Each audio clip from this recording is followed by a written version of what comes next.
Welcome po sa TrueGreatFilipino.com. Ngayon po magluluto naman ako ng masarap na chicken puchero. Ito po ang ating mga ingredients. Meron ako rito fresh chicken. Gagamit din tayo ng cabbage, bok choy or pechay, garbanzos, patatas, plantain, meron tayong sibuyas, kamatis, Baguio beans na tinatawag sa atin pero long green beans siya, tomato sauce, meron tayo rito patis, meron tayo rito garlic, paminta, asin, gagamit din po tayo ng konting mantika at tubig. Umpisa na po natin magluto. Okay po, umpisa na natin pagluluto ng ating chicken puchero. Naglagay na po ako ng mantika sa aking lutuan. Siyempre, ang first step, lalagay natin yung ating bawang. So, din lang natin siya.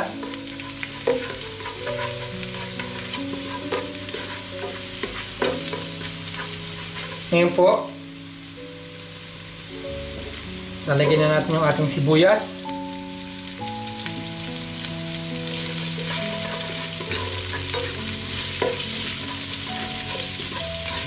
At isasabay na rin natin yung ating kamatis. So lulutuin lang natin siya mga less than 1 minute or maximum 1 minute. Hintayin natin maluto yung ating kamatis at sibuyas. So ayan po. Naluto na natin yung ating kamatis, sibuyas. Lalagyan na po natin ngayon ang manok. Pwede rin po kayong gumamit ng baboy.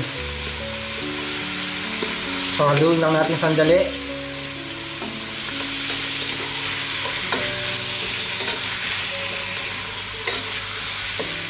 Ngayon po ilalagay na natin yung ating patis at ang tomato sauce.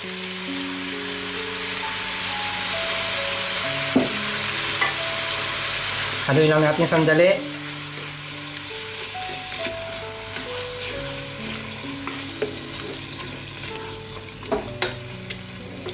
Ngayon po, lalagyan na rin natin yung ating asin at paminta. At maglalagay tayo ng tubig.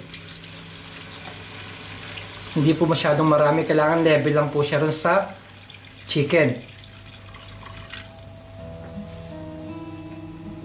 So papakulin natin siya or sisimmer ko siya ng mga 10 minutes, tatakpan ko, tapos ipapakita ko sa inyo yung susunod nating gagawin. Okay po, buksan ko na.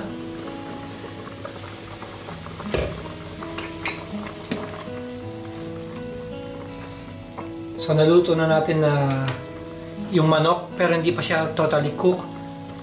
Lalagyan natin ngayon yung ating saging or plantain at ang patatas para maluto na siya kaagad. So hintayin lang natin siya lumambot, siguro mga 7 minutes lang, tapos ipapakita ko ulit sa inyo yung susunod natin gagawin once na maluto na yung plantain at ang patatas. Takpan ulit natin. So buksan na po natin ulit.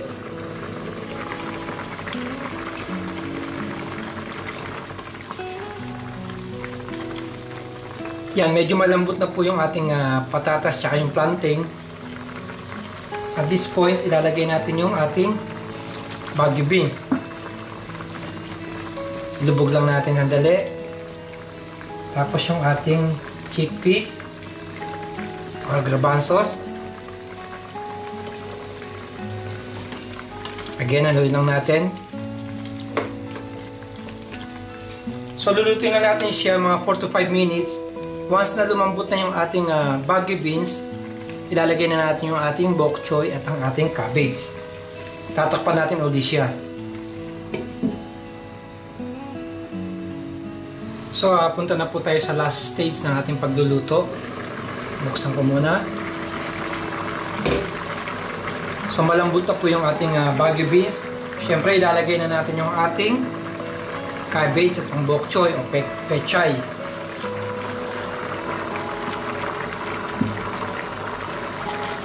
Lubog lang natin. So lulutuin lang natin siya again mga 4 minutes. Mas maganda po kung half cook lang yung inyong vegetable. Tapos pwede na po siyang isalin sa isang serving bowl. Ready na po siyang kainin.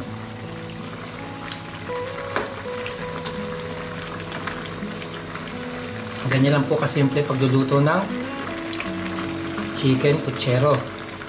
Takpan natin ulit. So ito na po yung kinalabasan ng ating pagluluto na chicken puchero. Napakasarap po nito. Muli marami po salamat sa panonood ng howtogreatfilipino.com. Mabuhay!